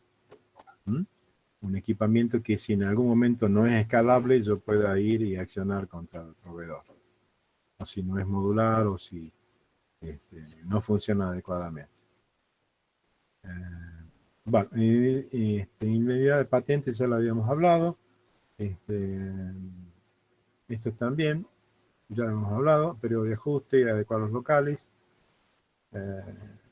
Rápidamente, bueno, antes de entrar en el contrato de leasing, que lo voy a hacer bastante rápido porque nos estamos quedando sin tiempo, todo lo que hemos visto para el contrato de compra-venta de hardware también funciona para el contrato de compra-venta de software, ¿no? El test de aceptación, no voy a volver a tocarlo, pero funciona exactamente de la misma manera, porque Puedo hacer un test de aceptación para probar el hardware o puedo hacer un test de aceptación para probar el software también. El contrato de leasing. El contrato de leasing tiene, así a nivel conceptual podríamos decir que es un contrato de locación con una opción a compra. Generalmente tienen la particularidad que tienen el mantenimiento incluido. O sea, voy pagando mensualmente una cuota como si fuese un alquiler de un equipamiento. Podría ser que sea una central telefónica, lo que fuese. Y a partir, digamos, de que vence los 24 meses, 18 meses del contrato de leasing, tengo la opción de comprar el equipamiento por un valor remanente, que es el precio que tiene el equipamiento. Si lo compro, me quedo con el equipamiento. Si no lo compro, me dan otro equipamiento nuevo, en leasing de nuevo, y ese valor extra, digamos, sirve para bajar el costo del nuevo leasing. Bien, esta es la ley, digamos, la última ley del contrato de leasing, y también está reflejado en el nuevo Código Civil y Comercial, en el artículo 1227 en adelante, donde habla del contrato de leasing, que lo trata específicamente. ¿Qué pueden ser objeto del contrato de leasing? El 1228 lo nombra: cosas de muebles o inmuebles, marcas, patentes, modelos industriales y el software. ¿Sí? O sea, es bastante amplio lo que podemos dar en leasing. Hay tres tipos de leasing: el leasing operativo, el leasing financiero y el leaseback. Rápidamente, el leasing operativo tiene dos personas: el que lo produce al equipamiento y lo da en leasing al que lo va a usar. Tiene la ventaja que al haber dos personas, cualquier consulta técnica o requerimiento o lo que fuese, es directamente a quien lo produce que el que tiene el conocimiento. Entonces es mucho más rápido resolver cualquier inconveniente. Con el leasing financiero, el que lo produce lo vende a una persona y esa persona a su vez lo da en leasing. Entonces acá hay tres personas, por lo tanto hay una triangulación. Yo le pregunto al que me ha dado el equipamiento en leasing, él le pregunta al que lo fabrica y después vuelve la respuesta a través de varios filtros, lo que hace un poco más lento y un poco más complejo cualquier duda en cuanto al mantenimiento o a la puesta a punto de los equipamientos. Pero también funciona. Muchas veces los bancos compran un equipamiento y se lo dan en leasing al cliente. Y después está el leaseback. El leaseback quizás les cuesta un poquito más entenderlo porque es como si fuese un préstamo con garantía real. ¿Qué se hace con el leaseback? Con el leaseback,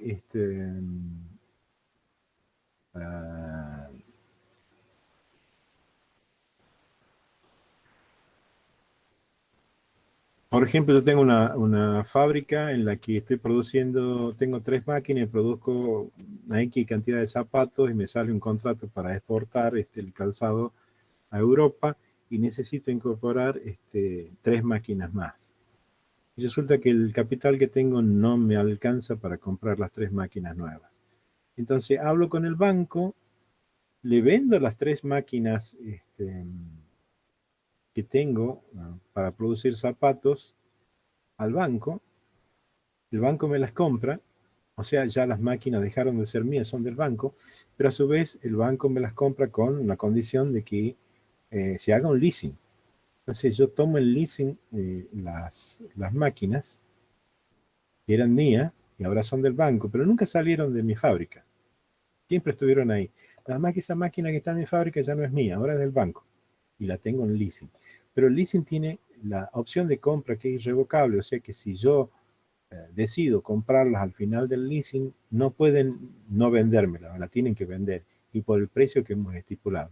Y como yo ya he calculado todo, me resulta conveniente. Con el dinero que yo recibo de la venta de las máquinas, compro las otras 3 máquinas más el capital que yo tenía. Ahora tengo 6 máquinas produciendo en mi fábrica, 3 son mías y 3 son del banco que están en leasing. Pero una vez finalizado el leasing, las voy a recomprar a mis máquinas.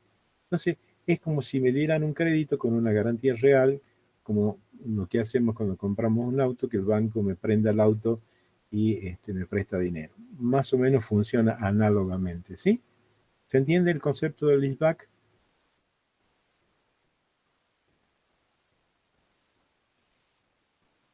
Sí, profe. Bien, Sí, profe. entonces, Creo que ¿Se sí. basa en qué? En esa funcionalidad que tiene el leasing de que siempre voy a tener la opción de compra por el precio convenido. O sea, no pueden dejar de venderme. No sé que yo me aseguro que de una forma o de otra, yo me voy a poder volver a hacer con mis 3 máquinas. No va a haber posibilidad que el banco se quede con mis máquinas. ¿Por qué? Siempre y cuando yo pague el precio que hemos convenido de antemano, al finalizar los 18 meses o los meses que sea del leasing, yo tengo que pagar un valor X de dinero. Si yo pago ese valor, me quedo de nuevo con mis propias con la que eran mis máquinas, que ahora son del banco. Bien. Los contratos de software según la función sistema operativo o software de aplicación, pueden ser una forma de clasificarlo. Otra forma de clasificar sería software enlatado o en paquete, que es ese software que no le podemos cambiar nada excepto aquellas cosas que pueden ser personalizables ya por el propio software. Se entiende esto, por ejemplo, un Office, el Windows, lo que sea, son software que se conocen paquete o enlatado porque solo podemos personalizar aquellas cuestiones que el programador ha previsto personalizar. Ninguna otra vez nos deja meter mano porque son así, así o así. No hay manera de cambiar. En cambio, un software a medida es un software que se hace desde la nada, respondiendo a las necesidades de un cliente, y generalmente son software en los cuales son temáticas muy específicas, muy particulares, en los cuales, digamos, no hay ningún software en paquete o enlatado que por ahí dé solución a las necesidades que tenemos. Entonces necesitamos hacer un software muy particular para cubrir estas necesidades. Y después está el software adaptado, que es un software ya que lo tenemos escrito, lo tenemos ya programado, pero que tiene la posibilidad de adaptarlo a las necesidades del cliente, pero básicamente es el mismo software que le entrego a todos los clientes, nada más que en uno lo particularizo para un determinado tipo de necesidad del cliente, el otro cliente tiene otro tipo de gustos o necesidades y también lo voy adaptando. Entonces serían los 3 tipos de software en los cuales vamos a clasificarlo de acuerdo a la estandarización. En un software enlatado, ¿qué obtengo? ¿Código fuente o código objeto? Y los ejecutables. Ejecutable. Bien. En un software a medida, Y ahí depende, posiblemente me puedan dar el fuente. yo diría que la mayoría de las veces, pero creo que una de las particulares del software a medida, porque si te lo he hecho a tu medida, generalmente no le sirve a otro. ¿Sí? Entonces, o es poco probable que le sirva a otro. Entonces, no voy a correr el riesgo yo de darte una licencia de uso que generalmente es mucho más barata que el costo que insume la producción del software, si no estoy seguro que lo pueda vender a otro.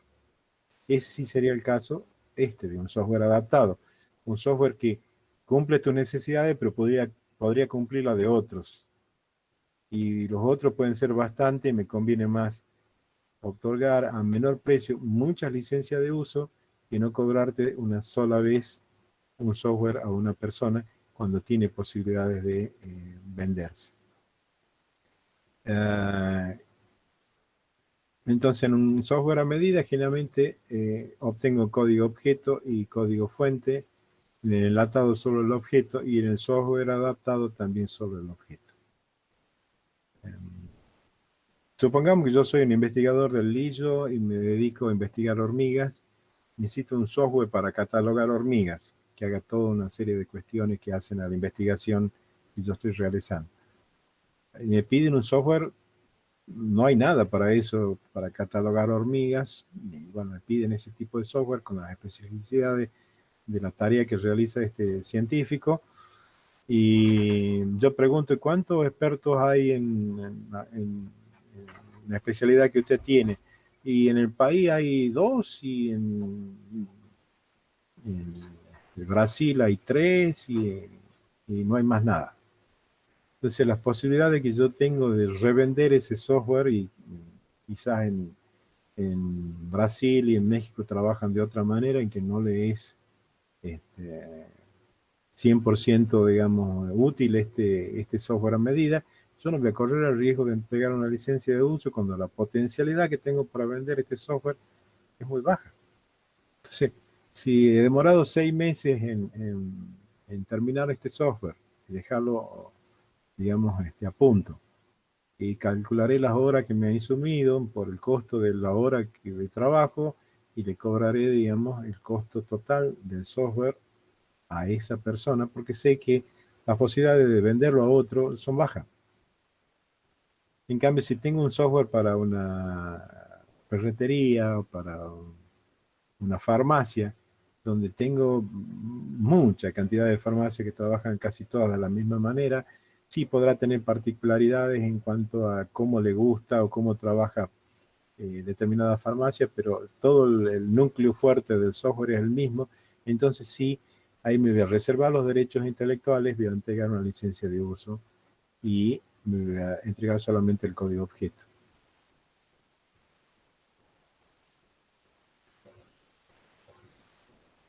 Uy, hemos llegado ya al momento del evaluativo, se me ha pasado, es un tema bastante largo, así que vayan al evaluativo. De todas formas, yo creo que ya hemos... Si queda algo de completar, lo completamos la clase que viene, quedan 2 o 3 cositas nada más. Bueno, perfecto, profe. O si quieren volver, pero ya no sé si pueden volver todos, yo termino el evaluativo, les termino el tema como quieran.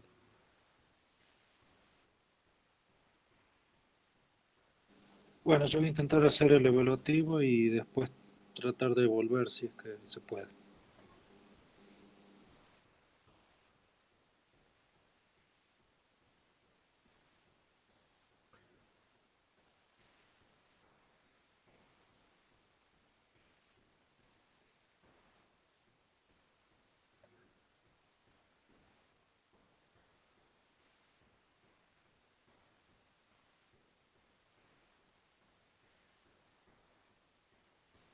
¿Edith? Sí, Ricardo. Mira, la verdad que se me ha pasado el tiempo, no lo he manejado, digamos, como yo quería cortarlo el tema, pero se me ha ido un poco el tiempo. Bueno, es que No sé si es un tema interesante, creo que hacía mucho a la profesión de ellos, entonces me parecía darle el tiempo necesario y se me ha ido.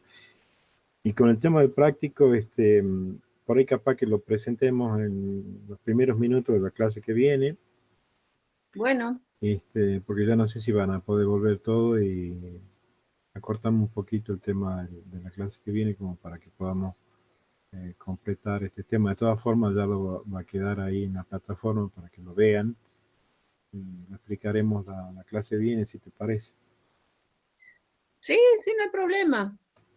Es más, capaz que ya podemos subir también el trabajo práctico, algunos lo van viendo. No, sí, ya está, ya lo levanto ahora, nomás, está listo, ya está puesto ahí. Si hay alguna duda, lo vemos la semana que viene. Exacto.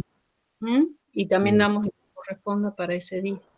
Sí, vamos a terminar un puchito que quedó acá, que no es mucho. Y bueno, y si hay alguna duda, la vemos ahí al momento, minutitos antes de arrancar con el otro tema. Ahí está, Ricardo, tranquilo, sí, es que es un tema muy interesante. Sí,